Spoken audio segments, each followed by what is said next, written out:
ที่บ้านนางดันปันเดินลงเบิ่งกระเดินแล้วมันใจใจตัวที่ล้มใจเก็บมาเอาไปแล้วนะเอาไปแล้วมือมันไม่มาค่ามารับมาหาเจ้าคนจนใจจนหายไปให้น้ำใจบอกคอยตัวมาห่างนางเร็วพ่อตอบเร็วยาวใจเล็กเพียงเลยเพียงใจตัวมา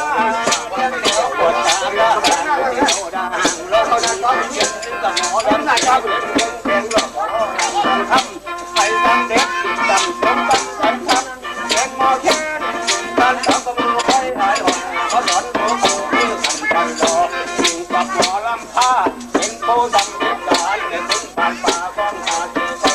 ก้อนมอใบเก็บนั้นกากันทันการไม่มาเสียงมาทานรับบอกเขาน้ำเต้า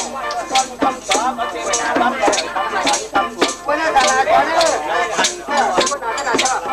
จากกันในเขาแจ้งท่านนอนเราทั้งกลางบนนอนบนบุงอย่าให้มีเรื่องหยุดทำการกุศลดีส่วนว่าหมอจันเทกับเดี๋ยวรวยปากมันไม่ทำอะไรก็ได้จอยก็ได้จอยคนนำมองคนเป็นไม่ดีหมอตัวพันกับหมอแหลมโลไม่ได้จำกันได้เลยมันหนาจอยนี่ส่วนว่าหมอคนทำเป็นคนต่างนั้นดันพันดิบเสือของข้าพอจอดเพื่อหมอแก่นการอย่าลอยเป็นตัวล้มล้มทำไมถึงจังเลยเนี่ย